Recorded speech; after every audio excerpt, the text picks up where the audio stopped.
णमो अर्हन्ताळं णमो सिद्धाळं णमो आयर्याळं णमो अज्झायाळं णमो लोये सव्यसाहुळं मङ्गलं भगवान् वीरो मङ्गलं गौतमो गणी मङ्गलं कुन्दकुन्दाद्यो जैनधर्मोऽस्तु मङ्गलम् सर्वमङ्गलमाङ्गल्यं सर्वकल्याणकारकं प्रधानं सर्वधर्माणां जैनं जयतु शासनम् अर्हन्त भासियत्थं गणहर देवे गन्थियं सम्मं प्रणमामि भक्तियुक्तो सुदृढामहोदहिं शिरसा प्राणमयम् अप्पाळं ओवलद्धं जेडझडियकं मेण चैयूणयपरदौवं नमो नमो तस्य देवस्य। श्रुतावतार विषय पर बात चल रही है। श्रुतावतार में कल हमारी बात भाव पाहुड़ पे हुई थी। आचार्य कुंद देव के आगमों पर बात चल रही है। बोध पाहुड़ और भाव पाहुड़ में एक छोटी छोटी बात बताना मैं भूल गया, तो वो बता दूं 1 मिनट के अंदर कि बोध पाहुड़ की अंतिम गाथा में 62 नंबर की गाथा में आचार्य कुंद ने अपने गुरु के रूप में आचार्य भद्रबाहु स्वामी को याद किया है। श्रुत केवली भद्रबाहु को उन्होंने अपने गमक गुरु के रूप में उनका पुण्य स्मरण किया है। गमक गुरु से मतलब साक्षात गुरु तो नहीं, परंपरा से गुरु। और कल जो भाव पाहुड़ पढ़ा था, उस भाव पाहुड़ में आचार्य ने भावलिंग का महत्व बताया और ये बताया था कि द्रव्यलिंग अकेले से कुछ नहीं होता। तो उसमें उन्होंने अनेक दृष्टांत भी दिए थे कि कैसे कैसे जीव थे जो भाव विशुद्धि के बिना उन्हें कुछ उपलब्धि नहीं हुई। मधु पिंगल का दृष्टांत दिया और अभव्य सेन का दृष्टांत दिया, है ना। बाहुबली का दृष्टांत दिया और भावलिंगी के लिए शिवभूति मुनि को याद किया, शिव कुमार को याद किया। यानी प्रथमान युग में जो कहानियां चलती हैं ना, तो वो कहानियों के भी बीज आपको कुंद देव के इस भाव पाहुड़ में मिल जाएंगे। क्योंकि प्रथमान युग यही तो है, 63 शलाका पुरुषों का चरित्र तो है ही, साथ में और भी कहानियां होती हैं।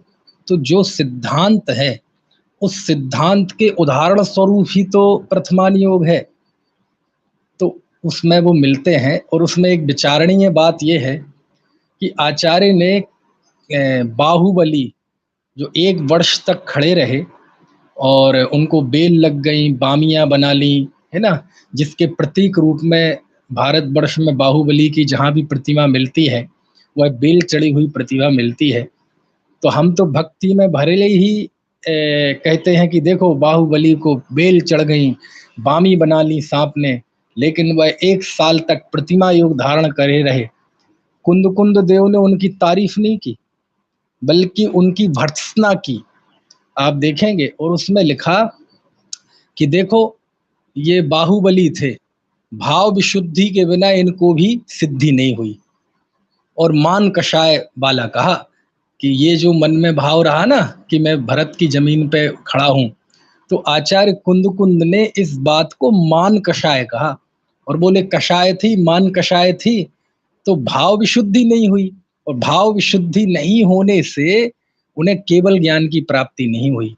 यानी भाव विशुद्धि के महत्व को बतलाने के लिए उन्होंने बाहुबली का नेगेटिव दृष्टांत दिया, जिसे हम बड़ा पॉजिटिव लेते हैं ना। एक बहुत महत्वपूर्ण बात है जिसे हम भक्ति के रूप में लेते हैं कि साहब बेल चढ़ गई, बामी बना ली, कुंद देव ने उस बात को निंदा के तौर पे ली। निंदा मतलब कोई ऐसी निंदा नहीं जो निंदनीय हो, उसको उन्होंने इस बात के लिए दृष्टांत बनाया बाहुबली को कि देखो, भाव विशुद्धि के बिना बाहुबली को सिद्धि की प्राप्ति नहीं हुई। ये बहुत महत्वपूर्ण है ये बात। यानी बाहुबली को भी वो ये कहते हैं कि भाव विशुद्धि नहीं थी, क्योंकि मान कषाय थी उन्हें। समझ में आए ना? चलो, ये बात विचारणी थी, इसलिए मैंने दो बातें बताई। अब आज हमें मोक्ष पाहुड़, छठवां प्राभृत, मोक्ष प्राभृत पर बात करनी है। इसमें 106 गाथाएं हैं। सबसे बड़ा भाव पाहुड़ है और उसके बाद दूसरे नंबर पर ये मोक्ष पाहुड़ है। और इस मोक्ष पाहुड़ में भाव पाहुड़ का तो पूरा असर है ही, नियम सार को तो पूरा असर है ही। कुंद कुंद की जो अध्यात्म दृष्टि थी, जो संसार में निर्लेप रहकर स्वयं साधना करना और दुनिया को भी वही साधना का मार्ग बताना, ये जो उनकी निर्लेप दृष्टि थी, है ना, उस दृष्टि के संपूर्ण दर्शन इस मोक्ष पाहुड़ में भी आपको देखने मिलेंगे। मोक्ष पाहुड़ में आचार्य ने 3 प्रकार के आत्माओं की जिक्र शुरू में किया। वो 3 आत्माएं कौन कौन सी हैं? बहिरात्मा, अंतरात्मा और परमात्मा। तो बहिरात्मा किसे कहते हैं? तो बहिरात्मा का जो स्वरूप हम जानते हैं, है ना, परंपरा से हमने सीखा है, वो बहिरात्मा का स्वरूप वो भी कुंद कुंद देव ने पहली बार यहीं लिखा। कितनी बातें बताएं, आज जो कुछ हम पढ़ रहे सबको लिपिबद्ध पहले कुंद कुंद देव ने किया, प्रायः प्रायः, सारा नहीं, 100% नहीं, लेकिन प्रायः। तो उन्होंने बहिरात्मा का स्वरूप बताया कि जो शरीर को अपना मानता है, इंद्रियों को अपना मानता है ना, शरीर के साथ जीता है, उसी के साथ मरता है, मतलब ऐसा मानता है, वह बहिरात्मा है। और परमात्मा, परम आत्मा, केवल ज्ञानी सिद्ध परमात्मा, और सिद्ध परमात्मा को याद किया, वो परमात्मा है। और अंतरात्मा, जो स्वयं को आत्मा देखता है, वह अंतरात्मा है। तो 3 प्रकार के आत्माओं का कथन तो आचार्य ने किया ही, और फिर ये भी बताया कि जानने का उद्देश्य जैन धर्म में कभी जानना नहीं रहा। जानने के बाद उसमें हे और उपादेय का विचार होना, हे और उपादेय का विवेक होना, ये महत्वपूर्ण है। कोई भी गे तत्व नहीं, गे के बाद उसमें ये भी निर्णय करना कि ये हे है कि उपादेय है। यदि हे और उपादेय नहीं है तो मात्र गे तत्व है। तो उन्होंने कहा कि ये बहिरात्मापन हे है, इसको छोड़ें और अंतरात्मा होकर परमात्मा का ध्यान करें। ये जो छेड़ालाकार ने लिखा है ना, बहिरात्मता हेय जानी तज अंतर आत्म हुजे, परमात्म को ध्याय निरंतर जो नित आनंद पूजे, यहीं से है वो पंक्ति। समझ, छेड़ाला की एक एक पंक्ति हमारे मूल आगमों से अनुप्रमाणित है, बहुत महान रचना है। तो ये 3 प्रकार के आत्माओं का जिक्र किया, और उसमें सबसे ज्यादा आचार्य का जो मन रमा वो अंतरात्मा का स्वरूप समझाने के लिए लगा। और अंतरात्मा में इसमें चूंकि यहाँ मोक्ष जाने के लिए बात है और उन्होंने सर्वत्र संबोधन मुनियों को दिया है, तो अंतरात्मा के रूप में यहाँ मुनियों का वर्णन है। और मुनि धर्म, मुनि जीवन कैसा अध्यात्ममय होता है, और उस अध्यात्म की अनुभूति की वजह से जीव मुक्ति प्राप्त करता है, बस ये ही मुख्य विषय इस मोक्ष पाहुड़ में है। यानी आचार्य मोक्ष पाहुड़ के बहुत बड़े अंश में, है ना, इसी बात के लिए समर्पित है कि हे मुनि, हे योगी, ये व्रत है ना, जो तपश्चरण आदि है, इनसे आपको मुक्ति की प्राप्ति नहीं होगी। ये आप करते हैं, अच्छी बात है, क्योंकि इनके बिना तो मोक्ष मार्ग होता ही नहीं है। वस्त्र सहित तो आप मोक्ष जा नहीं सकते, लेकिन इस नग्नता अकेले से, उस व्रत और तपश्चरण से कोई उपलब्धि नहीं होगी। इसलिए हे योगी, तुम आत्मा को जानो, आत्मा को देखो, अपने आत्म द्रव्य में रत हो, उसी में जमो, उसी में रमो, उसी से तुम्हें निर्वाण की प्राप्ति होगी। यानी इस पूरे मोक्ष पाहुड़ में यदि मुख्य विषय कहा जाए तो यही है कि हे योगी, अपने आत्म स्वरूप में जाओ। आत्म स्वरूप में जाए बिना आपको निर्वाण की प्राप्ति नहीं होगी। ये इस मोक्ष पाहुड़ में मोक्ष मार्ग बताते हुए, अंतरात्मा का स्वरूप बताते हुए, ये मुख्य रूप से इस मोक्ष पाहुड़ में यही बताया है। और आचार्य कहते हैं क्या है बंधन, क्या है मोक्ष? बोले अभी हम बंधन की बात करेंगे तो प्रकृति बंध, प्रदेश बंध, स्थिति बंध, अनुभाग बंध, है ना, ये पूरा एक संसार खड़ा हो जाएगा। अभी हम मुक्ति की बात करेंगे तो सम्यक दर्शन, ज्ञान, चारित्र, सम्यक दर्शन में भी 8 उस शंका आदि 25 दोषों से रहित सम्यक दर्शन, 8 अंग, ज्ञान के भेद, है ना, चारित्र के भेद, महाव्रत, पंच समिति, 3 गुप्ती, सारा बहुत संसार खड़ा हो जाएगा। तो आचार्य कहते हैं कि मैं आपको बिल्कुल एक पंक्ति में बताऊं कि बंध और मोक्ष क्या है। तो आचार्य लिखते हैं 13वीं गाथा कि सुनो भैया सुनो। और इस तरह की गाथा और आगमों में भी आई है, मोक्ष समय सार में भी है, नियम सार में भी है, पिछली भाव पाहुड़ में भी हमने पढ़ा था। तो आचार्य लिखते हैं देखो बंधन क्या है और मुक्ति क्या है, कुंद कुंद देव की निगाह में जिनेंद्र भगवान का उपदेश क्या है, और बंध और मोक्ष का संक्षेप क्या है। किस बंधन और मुक्ति का हमें संक्षेप में बताओ, बिल्कुल एक लाइन में। तब आचार्य लिखते हैं गाथा 13वीं, आप निकाल सकते हैं, बहुत आनंद आएगा, गाथाएं पढ़ेंगे आज अपन। पर दब्बरओ बज्झदी वीरो मुंचे विवेह कम्मेहिम एसो जिड़ोव देसो समासदो बंध मुखस। ऐसो जुड़ोब देसो, ऐसा जिनेंद्र भगवान का उपदेश है कि क्या, पर द्रव्य बज्झदी, वाह, जो जीव पर द्रव्य में रत है वह कर्मों को बांधता है, और विरो, जो पर द्रव्य से विरत है, मुंचेई, छोड़ता है, किसे, विविध कम्मेहि, विविध कर्मों को छोड़ता है, समासदो बंध मुखस्य, यह बंध और मोक्ष का संक्षेप है, मुद्दे की बात है। और ये किसने कहा है, ऐसो जुड़ोपदेशो, ऐसा जिनेंद्र भगवान का उपदेश है। देखो क्या वचन है सच में, है।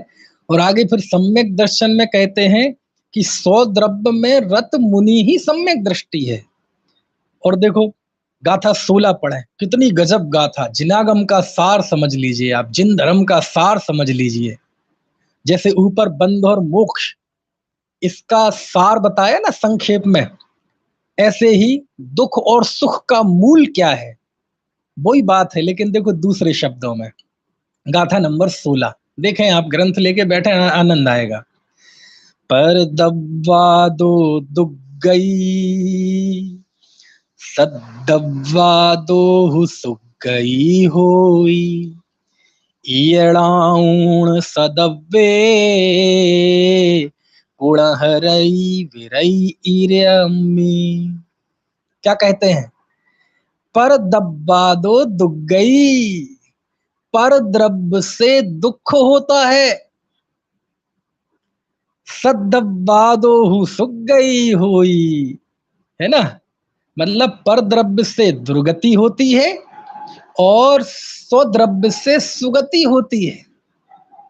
मतलब पर द्रव्य से दुख होता है और स्वद्रव्य से सुख होता है, यहाँ सुगति दुर्गति कही। ईड़ाऊण सदब्बे, ये इस प्रकार से इड़ाऊण ऐसा जानकर, सदब्बे स्वद्रव्य में, कुणः रई, अरे अपने स्वद्रव्य में रति करो, है ना, और बिरई ए रम्मी, और अन्य पदार्थों में विचरण मत करो, उसमें रत मत हो गया मुक्ति मार्ग। अब क्या बचा, समझ में आया ना।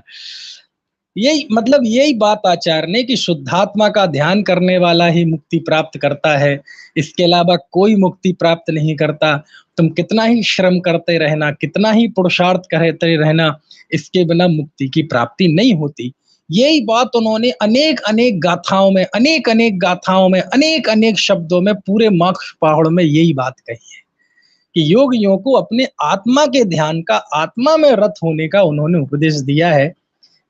ये मोक्ष पहाड़। और आप जाएंगे जैसे आचार्य कुंद कुंद के लगभग 400 साढ़े 400 साल बाद आचार्य पूज्यपाद देवनंदी स्वामी हुए, जिन्होंने सरबार सिद्धि लिखी, समाधि तंत्र लिखा, इष्टोपदेश लिखा। तो आप देखेंगे उसमें जाएंगे ना समाधि तंत्र, तो समाधि तंत्र आपको ऐसे लगेगा जैसे हम मोक्ष पाहुड़ ही पढ़ रहे हैं। मोक्ष पाहुड़ का ही एक तरह से नया संस्करण था। ये प्राकृत में है, वो संस्कृत में है। तो बिल्कुल मोक्ष समाधि तंत्र और मोक्ष पाहुड़ में एक सा आनंद आएगा। वहां भी यही 3 प्रकार के आत्मा बताए हैं, बहिरात्मा, अंतरात्मा, परमात्मा, और अंतरात्मा का विशद विवेचन किया है आचार्य ने। तो बड़ा आनंद है, मतलब मोक्ष प्राभृत का पूरा असर, बिल्कुल नया संस्करण आपको समाधि तंत्र ग्रंथ मिल जाएगा। समझ में आए ना? वहां भी यही कहा, यहाँ भी यही कहा कि भैया शुद्धात्मा की भावना भाव, शुद्धात्मा में रत हो, इसके अलावा कोई दूसरा उपाय नहीं है, है ना? अब यहाँ कोई कह सकता है कि साहब इस आत्म ध्यान से केवल मुक्ति की प्राप्ति होगी, अब इस काल में मुक्ति तो हो नहीं सकती, तो हम क्या करें? तो इससे देवगति भी होगी कि नहीं होगी, सुगति भी होगी कि नहीं? आचार्य कहते कैसी बात करते हो भैया तुम? अरे जिस आत्म ध्यान का फल मोक्ष है, उस आत्म ध्यान से यदि मोक्ष नहीं हुआ तो तुम्हें सुगति के लिए, अच्छी गति के लिए, वैमानिक देव होने के लिए, इंद्र अहमेंद्र होने के लिए कोई अलग से प्रयत्न करना पड़ेगा। आचार्य ने इस बात को समझाने के लिए दृष्टांत दिए गाथा में, है ना, 20 में कि 21-22 में, कि जैसे कोई एक दिन में 100 योजन चल सकता है, वो एक दिन में आधा कोस नहीं चल पाएगा। किसी बात करते हो? 100 योजन चल सकता है, आधा कोस नहीं चल पाएगा। दूसरा दृष्टांत दिया कि जैसे जो युद्ध में करोड़ों शत्रुओं को जीतता है, वो एक आदमी को नहीं जीत पाएगा। कोई दुबला पतला, हाथ अगरबत्ती पैर मोमबत्ती आ जाए और उससे कहा आप इसे हरा दोगे। आचार्य कहते हैं जिस ध्यान से उसने अष्ट कर्मों का नाश कर दिया, जिस ध्यान से जीव, है ना, सारे संसार को जड़ मूल से नाश कर देता है, और उसे यदि मोक्ष ना हो तो उसे सुगति में जाने के लिए, वैमानिक देव में उच्च पद आदि पाने के लिए कोई अलग से सोचना पड़ेगा। भैया आत्म ध्यान का प्रयोजन तो मोक्ष की प्राप्ति है, लेकिन जब मोक्ष की प्राप्ति नहीं होती है तो उच्च गति, उच्च देव होता है, लेकिन देव होने के लिए वो नहीं होता। जैसे उदाहरण दें कि जैसे हम फसल बोते हैं, तो फसल, किसान जब बीज बोता है तो उसका उद्देश्य तो केवल और केवल अनाज की प्राप्ति है, प्रयोजन तो केवल अनाज की प्राप्ति है। लेकिन अनाज की प्राप्ति के साथ जितना अच्छा अनाज होता है, भूसा अपने आप हो जाता है। तो कहते हैं तो भूसा है। कोई किसान भूसे के लिए अनाज नहीं बोता, कोई किसान भूसे के लिए खेती नहीं करता, ये तो उसका साथ में हो जाता है।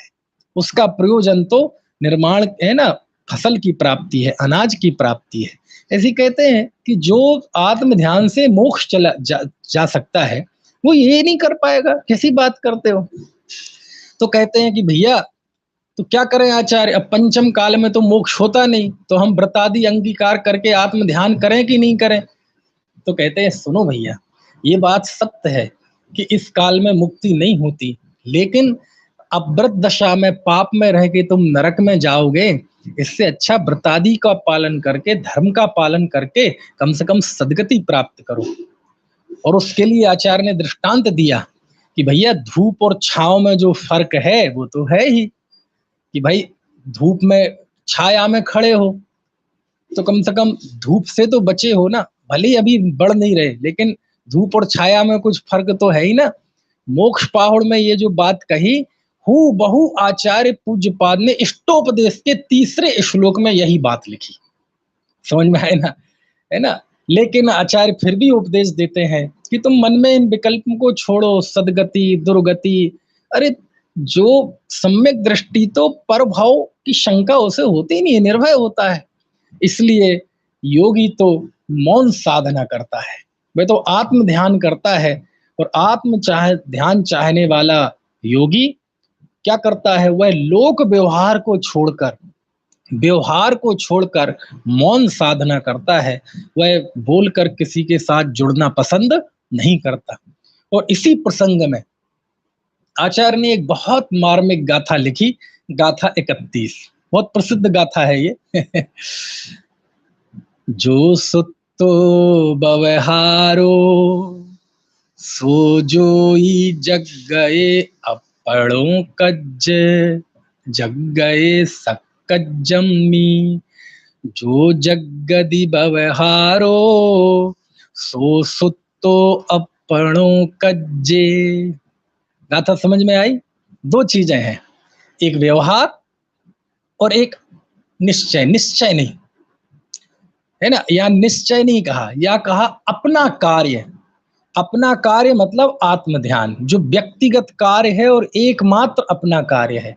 क्योंकि जिस जीव ने ये जान लिया कि मैं ज्ञायक तत्व हूं, तो आत्मा का कार्य क्या है? जानना। जानना ही उसका कार्य है, और जानते रहे, बस यही उसका धर्म है, यही उसके सुखी होने का रास्ता है। तो ये अपना कार्य हो गया। और व्यवहार कार्य, व्यवहार कार्य मुनि जीवन में व्यवहार कार्य कौन से होते हैं? अब व्यवहार कार्य मतलब कोई विषय कषाय आरंभ परिग्रह तो होता नहीं, दुनियादारी के कार्य, घर गृहस्थी के कार्य तो होते नहीं। यही होते हैं, षट आवश्यक होते हैं, स्तुति वंदना, है ना, प्रतिक्रमण सब। तो कहते हैं सुनो, दोनों में क्या स्थिति बनती है? जो सुतो व्यवहारे सो जोई जग गए सक्कज्जम्मी। जो योगी, कौन? जो योगी, जो साधु, जो, है ना, सुतो व्यवहारे। आहा हा, देखो तो कुंद कुंद देव के शब्द देखो। जो योगी व्यवहार में सोता है, क्या कहा? जो सुतो व्यवहारे, जो व्यवहार में सोता है, सो जोई, वह जोगी, जग गए, जागता है, सक्कज्जम्मी, स्व कार्य में, अपने कार्य में वह जागता है।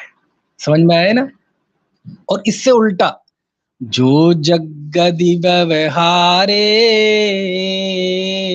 और जो व्यवहार में जागता है, सो सुतो अपनों कज्जे, वह अपने कार्य में सोता है। वाह व्यवहार में जागना और सोना मतलब क्या? कि व्यवहार धर्म की क्रियाओं का उसके जीवन में पालन होता है, लेकिन वह उन व्रतादि से, उन षटावश्यक में क्रियाओं से, उस समिति से अपने आप को ऊंचा नहीं मानता, उससे धर्म नहीं मानता, उसका स्वामी नहीं बनता, उसका कर्ता नहीं बनता। ये नहीं मानता कि इससे मुझे पारमार्थिक सुख की प्राप्ति हो जाएगी। इसका नाम है उसमें सोना। सोने का मतलब क्रिया में शिथिलता नहीं, क्रिया पालन करने में, मुनि धर्म का पालन करने में उत्साह नहीं होना, इसका नाम सोना नहीं है। उस हिसाब से तो पूरी जागृति है, कोई दोष नहीं लगाती, ऐसी कोशिश करते हैं कि कोई हमारे व्रतादि में दोष ना लगे। लेकिन सोने का मतलब क्या है? कि उसमें स्वामित्व नहीं होना, उस मुनिचर्या में कर्तृत्व नहीं होना, उसके भी ज्ञाता रहना और अपने स्वरूप का ध्यान करना। इसका नाम है जो सुतो व्यवहारे सो जोई जग गए सक्कज्जम्मी। और एक दूसरा व्यवहाराभासी, वो क्या करता है? जो जगदि व्यवहारे, और जो व्यवहार में जागता है, यानी व्रत तपस आदि करके ही उसमें ही मानता है यही धर्म है, उसी को कर करके आनंदित होता है, उसी का सुख लूटता है, उससे जो यश होता है उसमें ही उसे आनंद आता है, उसमें ही सावधान रहता है, अपने आत्म स्वरूप के लिए कोई सावधानी नहीं होती। तो कहते हैं वह अपने कार्य में सोता है। सो सुतो अपड़ों कज्जे, वह अपने कार्य में सोता है। क्या कमाल की बात है। आप, है ना, मैंने आपसे कहा था ये पढ़ के है ना मोक्ष पाहुड़, यदि पढ़ा होगा तो इसका आनंद आपको आया होगा, है ना। और इसी प्रसंग में आचार्य कहते हैं कि भैया, इसलिए हे योगी, तुम व्रतादि का सब पालन करते हो, करो, लेकिन तुम्हारे मुख्य दो कार्य हैं, झाण झैड़म, है ना, ध्यान और ज्ञान। शास्त्रों का ज्ञान और अपना ध्यान, ये दो मुख्य कार्य हैं, इनसे कभी व्रत मत हो।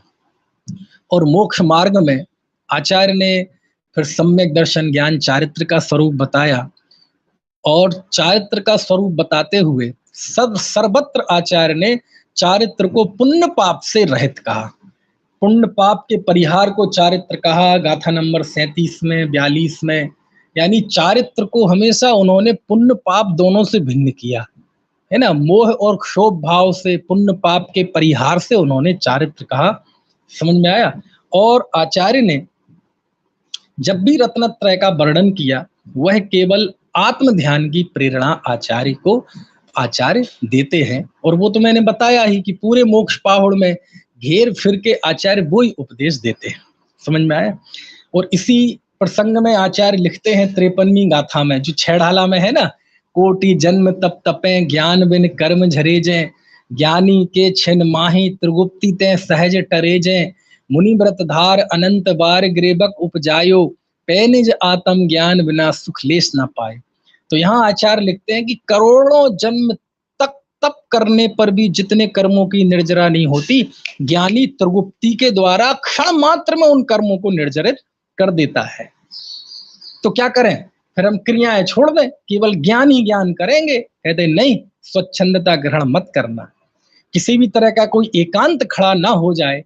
तो फिर मोक्ष पाहुड़ में एक ऐसा प्रसंग भी आता है, गाथा 57, 58, 59, कि आचार्य ने ज्ञान और चारित्र इन दोनों की संगति बिठाई कि सुनो, ध्यान रखना, अकेले ज्ञान से मुक्ति की प्राप्ति नहीं होगी, अकेले तप से मुक्ति की प्राप्ति नहीं होगी। समझ में आया। ज्ञान और तप इन दोनों के सम्मिलन से मुक्ति की प्राप्ति होगी।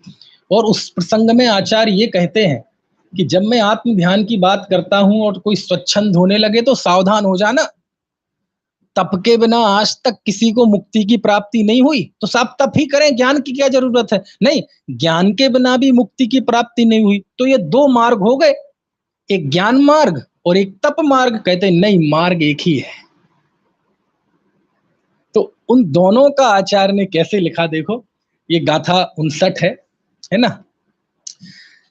तव रहियम जमलाणम प्राण विजुत्तो तवो भी अकयत्थो, तम्हाणाण तवेण संजुत्तो लहैड़वाणम।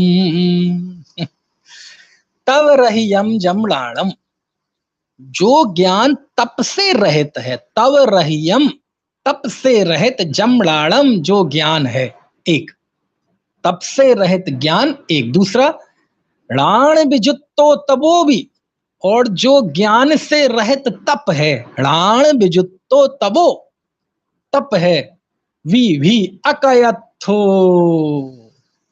अकार्यकारी है। ज्ञान से रहित तप और तप से रहित ज्ञान, आचार्य कहते दोनों अकार्यकारी है।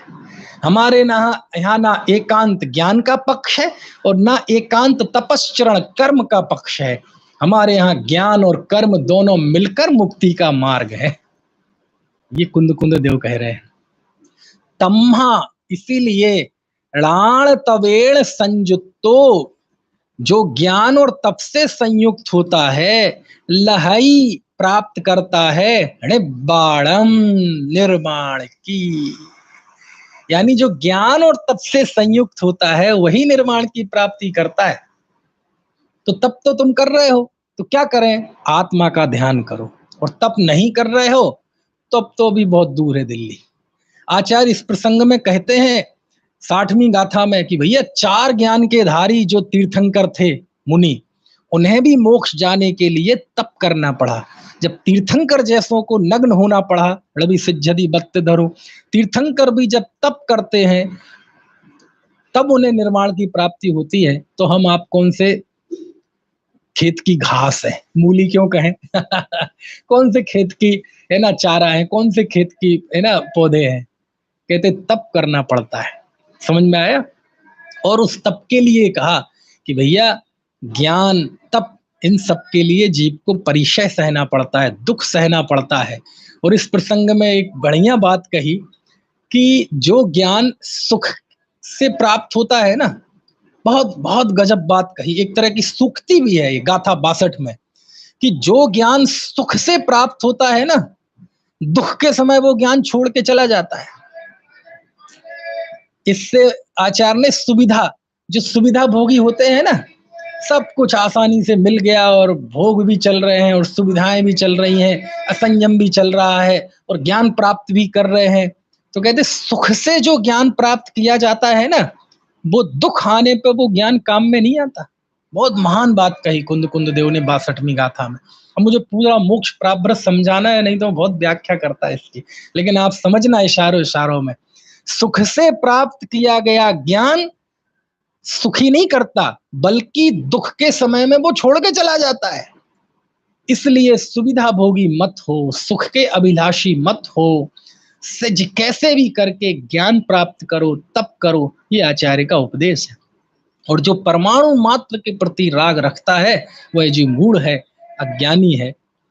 अब इस प्रसंग में आचार्य ने एक बहुत महत्वपूर्ण मुद्दा उठाया है मोक्ष प्राभृत में, और वो मुद्दा ये है, मैंने पिछले जब चर्चाएं आई थी तब बताया था कि कई जगह आचार्य कुंद कुंद किसी बात को लेकर जब प्रश्न उठाते हैं और उसका निषेध करते हैं, तो उससे ये पता चलता है कि उस समय इस तरह की बातें थी। आप देखेंगे गाथा 73, 74, 75, 76, 77, 4-5 गाथाओं में आचार्य ने एक ऐसी मान्यता का निषेध किया है कि आचार्य की इस निषेध से पता चलता है कि कुंद कुंद देव के समय में ऐसी मान्यता चलती थी कि पंचम काल में ध्यान नहीं होता। कौन क्या नहीं होता? पंचम काल में ध्यान नहीं होता।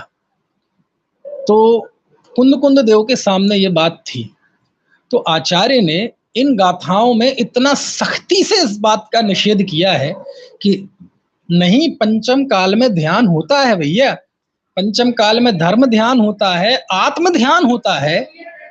हाँ, मोक्ष के कारणभूत जो ध्यान होता है शुक्ल ध्यान, वो नहीं होता। लेकिन उस नहीं होने से कोई ये कहे कि पंचम काल में ध्यान नहीं होता, उसको आचार्य ने खूब खबर ली है। उसे कहा ये कौन कहते हैं? भ्रष्ट लोग कहते हैं, है ना, जो भ्रष्ट हैं, जो क्रिया का पालन नहीं करते, है ना, और जो त्याग करके भी सांसारिक कार्यों में फंसे रहते हैं, भ्रष्टाचार में लगे रहते हैं, ऐसे भ्रष्ट लोग कहते हैं कि ध्यान नहीं होता। क्यों? क्योंकि साहब जब ध्यान होता ही नहीं, जब ध्यान होता ही नहीं, तो मैं ध्यान में क्यों माथा खराब करूं? अपने जैसे तैसे थोड़ा बहुत व्रत कर रहे ना, हम इतना कर रहे बहुत है, जब ध्यान होता ही नहीं। तो कहते हैं तो भ्रष्ट लोग कहते हैं कि पंचम काल में ध्यान नहीं होता। और आचार्य ने हदी कर दी 74वीं गाथा में, उन्होंने कह दिया ये तो अभव्य है, जो पंचम काल में ध्यान नहीं मानता उसे अभव्य तक कह दिया। बोलो, समझ में आती है बात की नहीं? और ये बहुत बड़ा मुद्दा है। अब ये बात थोड़ी सोचने की है कि आखिर कुंद कुंद के जमाने में, एक तो मैंने वो बताया था कि उस समय ये मान्यता थी कि दर्शन स्वप्रकाशक है और ज्ञान गुण पर प्रकाशक है, उसका भी निषेध नियम सार में किया था। यहाँ एक दूसरा मुद्दा आ गया, क्योंकि कुंद कुंद देव जिस बात का सख्ती से निषेध कर रहे हैं, इससे साफ हो गया, कुंद कुंद देव की प्रतिक्रिया से ये पता चल गया कि ऐसी भी कोई क्रिया थी कि जो ये मानते थे कि पंचम काल में ध्यान नहीं होता।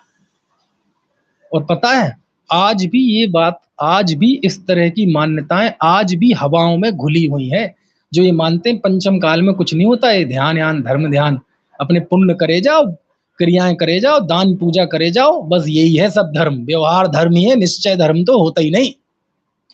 ऐसी आज भी 2000 साल बाद कुंद कुंद देव के निषेध करने के बाद भी ये बात अभी फिजाओं में, वातावरण में घुली हुई है। और कुंद कुंद देव कितनी सख्ती से निषेध कर रहे हैं। ये तो भ्रष्ट लोग कह रहे हैं कि पंचम काल में ध्यान नहीं होता। जो पंचम काल में ध्यान नहीं मानता, ये तो कहते हैं ये तो सम्यक दर्शन ज्ञान से रहित हैं, ये तो सांसारिक सुखों में मस्त हैं और अभव्य हैं। अभव्य कहा, अभव्य देखो आप, सम्मतणाण रहियो अभव्य जीवोहु मोक्ष परिमुक्को संसार सोहे सुरदो लहु कालो भणई झाणस्त। अभव्य तक कहा उसे, समझ में आया ना? तो मुझे भी लगा कि जरूर कुछ बात तो है, जब कुंद कुंद देव जिसका निषेध कर रहे हैं। अब ये नहीं पता कि इस तरह की बात कुंद कुंद देव के समय में या उनके पहले किन आचार्य ने चलाई, कैसे चलती थी। हाँ, मोक्ष के कारणभूत ध्यान की बात कहो तब तो मान लेंगे, कुंद कुंद देव भी मानेंगे, लेकिन ध्यान ही नहीं होता। क्यों? पंचम काल में चलो जो चौथे काल के पैदा हुए और पंचम काल में मोक्ष गए वो तो शुक्ल ध्यान से ही गए। उसके बाद 5 श्रुत केवली हुए, वो बिना ध्यान के ही हो गए। 11 अंग 10 पूर्व के ज्ञानी हुए, 11 आचार्य, वो बिना ध्यान के ही हो गए। इतने ज्ञानी सम्यक दृष्टि रत्नत्रय के धारी हुए, बिना ध्यान के हो गए। कुंद कुंद देव खुद चारित्र के धारी थे, बिना ध्यान के हो गए। किसी बात करते हैं तो कुंद कुंद देव कहते जो ये कहते हैं कि ध्यान नहीं होता, ये तो भ्रष्ट है।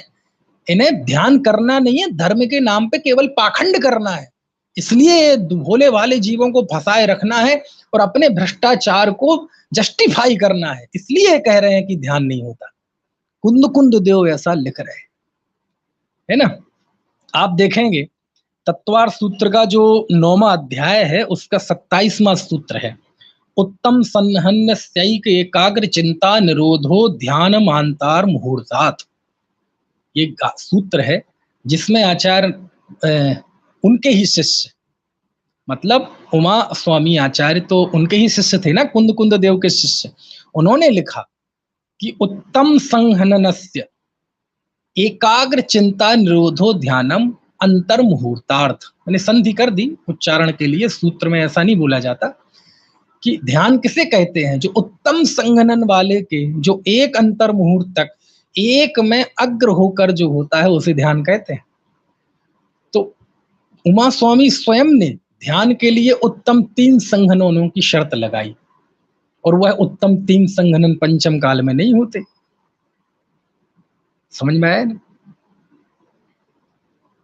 थोड़ा वहां बात विचारणी हो जाती है कि ऐसा कैसे हो रहा है। क्या हम ये मान लें कि कुंद कुंद देव और उनके शिष्य उमा स्वामी में ही इस बात को लेकर कुछ था क्या? भाई मुझे तो नहीं लगता था, है ना। हकीकत बात यह है कि उमा स्वामी आचार्य आगे चूंकि मोक्ष का वर्णन करने वाले हैं, अभी तो आगे फिर और ध्यान की भी बात की उन्होंने, चूंकि जिस मोक्ष तक वो जीव को ले जाने वाले हैं, क्योंकि वह मोक्ष शास्त्र है ना, तत्वार सूत्र, सबसे शुरुआत में उन्होंने मुक्ति मार्ग लिखा, मोक्ष सम्यक दर्शन ज्ञान चारित्राणी मोक्ष मार्ग। तो जिस मोक्ष तत्व तक ले जाने वाले हैं उसका ध्यान तो है ना उत्तम संघनन वाले के ही होता है, उस अपेक्षा से हम उसमें सामंजस्य बिठा सकते हैं। लेकिन फिर भी ये पता चलता है कि इस बात को लेकर कुछ ना कुछ था। जब आचार्य ने इतना निषेध किया वो था, लेकिन उमा स्वामी ने सूत्र में जानबूझ के या कैसे भी वो डाला उत्तम संघनन वाला, तो फिर थोड़ा सा विचार करने लायक है।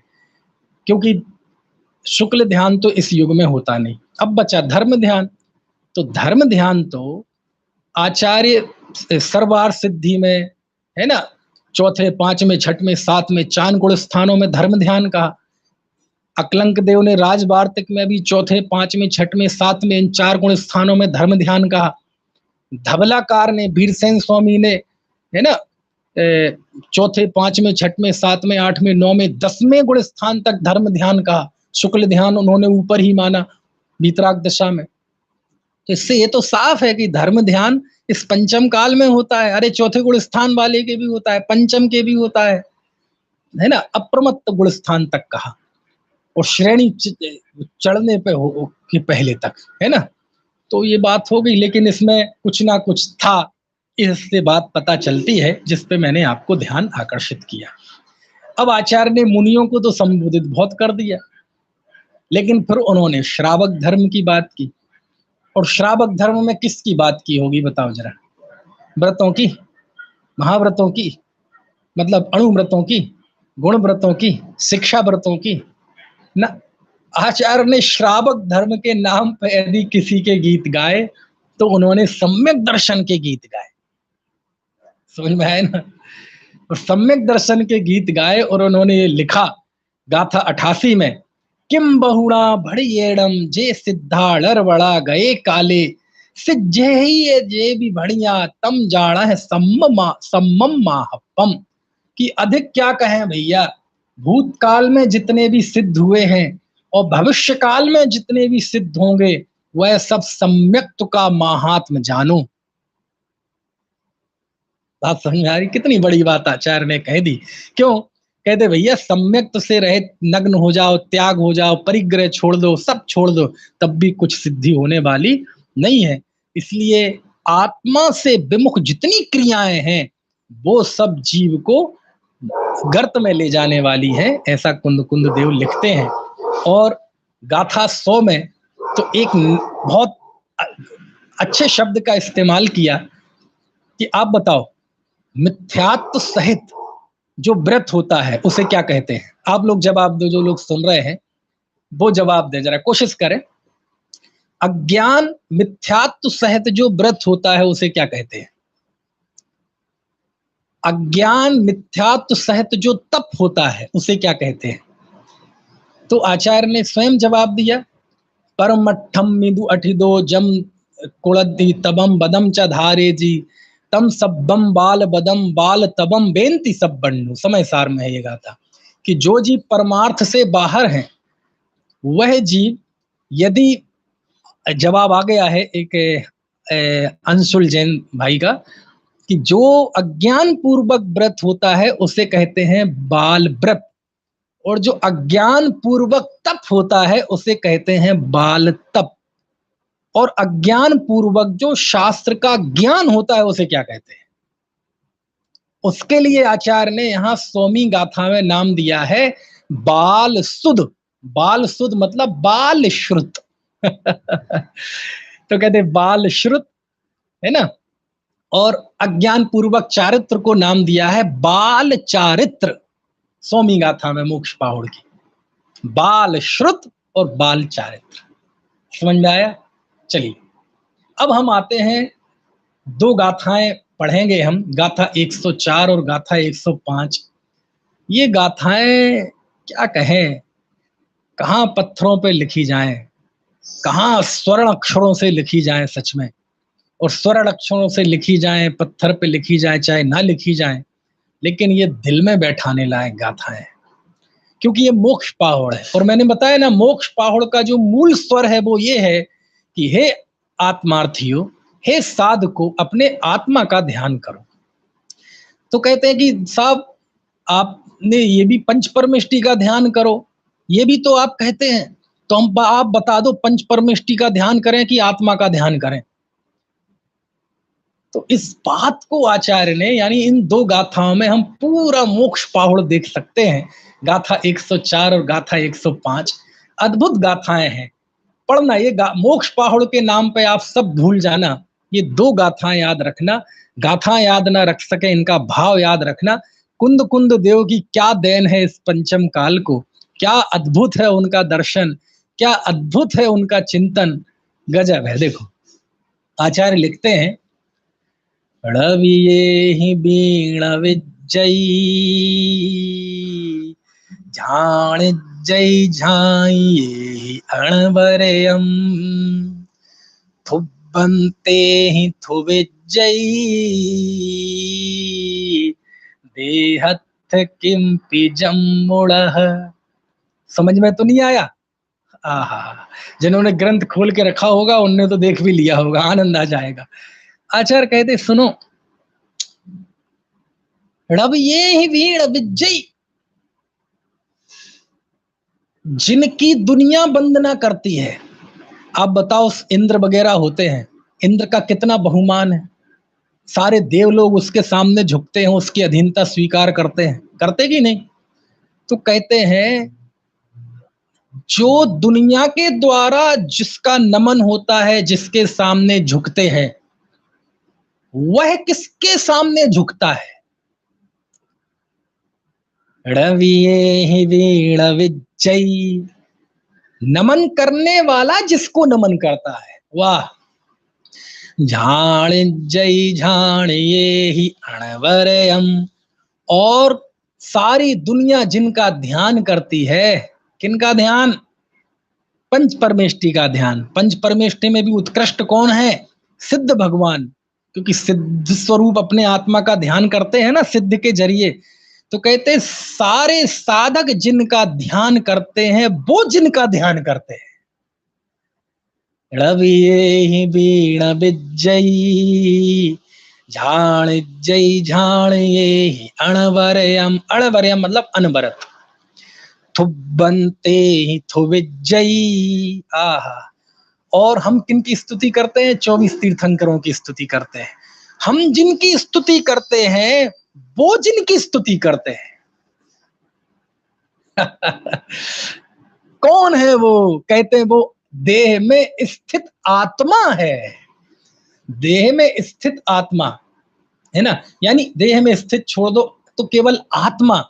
सारी दुनिया जिनको नमन करती है वो जिसको नमन करते हैं, सारी दुनिया साधक जिनका ध्यान करते हैं वो जिनका ध्यान करते हैं, और हम जिनकी स्तुति करते हैं वो जिनकी स्तुति करते हैं, उस एक शुद्धात्मा को जानो। समझ गए गाथा 104? तो पंच परमेष्ठी का ध्यान करें कि नहीं? कहते सुनो, अरुहा सिद्धायरिया उज्जाया साहु पंच परमेठी तेहु विचिट्ठहि आदा तम्हा आदाहु में शरणम। वाह! कहते सुनो, अरुहा, देखो अरहंत के लिए एक नया शब्द आया होगा आपकी निगाह में, अरहंत, अरिहंत, ये सब सुने हैं। अरहंत के लिए अरुहा शब्द आया है।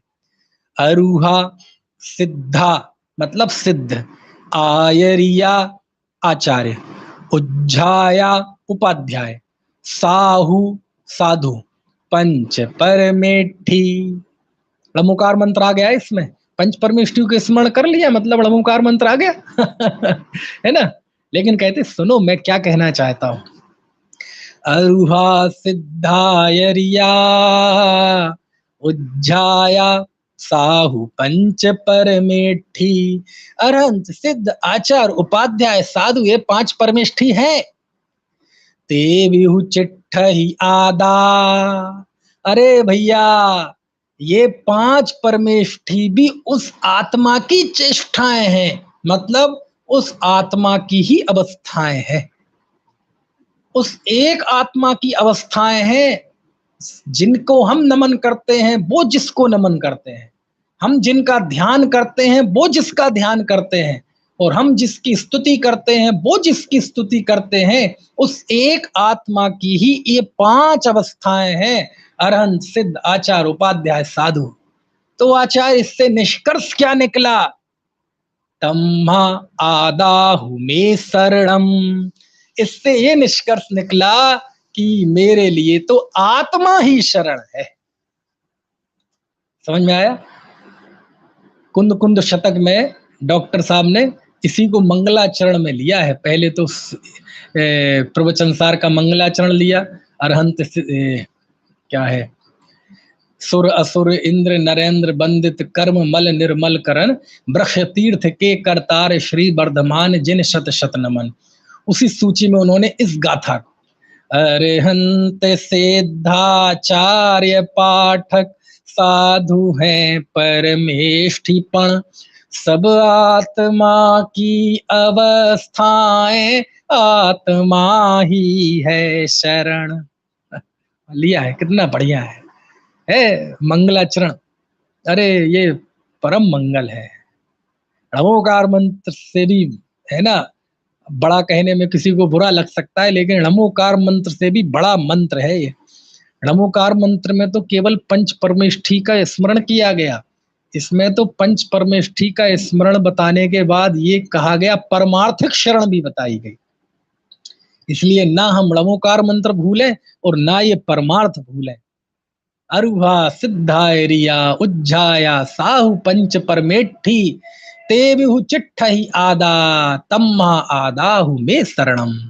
कि ये 5 परमेष्ठी आत्मा की अवस्थाएं हैं, मैं अवस्थाओं की शरण क्यों लूं? मैं उस अवस्थावान आत्मा की शरण लूंगा, क्योंकि ये अवस्थाएं हैं, ये तो चेष्टाएं हैं, अवस्थाएं हैं, इन अवस्थाओं का भरोसा नहीं रहता। आचार, उपाध्याय, साधु, ये 3 अवस्थाएं तो सादी शांत हैं, इनकी शुरुआत भी और इनका अंत भी है। अरहंत अवस्था भी सादी शांत है, शुरुआत भी है, अंत भी है। सिद्ध अवस्था, इसका अंत तो नहीं है लेकिन शुरुआत तो है ना। इनमें से कोई भी अवस्था अनादि अनंत शाश्वत तत्व नहीं है, आत्मा शाश्वत तत्व है। इसलिए निष्कर्ष ये निकला कि मैं तो आत्मा की शरण, आत्मा ही मेरे लिए शरण है बढ़िया कि नहीं? बहुत अच्छा है। इसके बाद आचार्य ने कहा भैया ये चारों आराधनाएं आत्मा ही है ना, इसलिए आत्मा ही आराधन करने योग्य है। ये इस मोक्ष पाहुड़ का सार है। आचार्य कहते हैं तुम क्या करो, बस आत्मामय हो जाओ, आत्मामय हो जाओ। यदि तुम मुक्ति प्राप्त करना चाहते हो तो आत्मामय हो जाओ, यही इस मोक्ष पाहुड़ का सार है। हम भी आत्मामय हो, यही हमारी भावना है। अब आगे कल 2 पाहुड़ जो बचे हुए हैं उन 2 पाहुड़ों को हम कल पढ़ेंगे।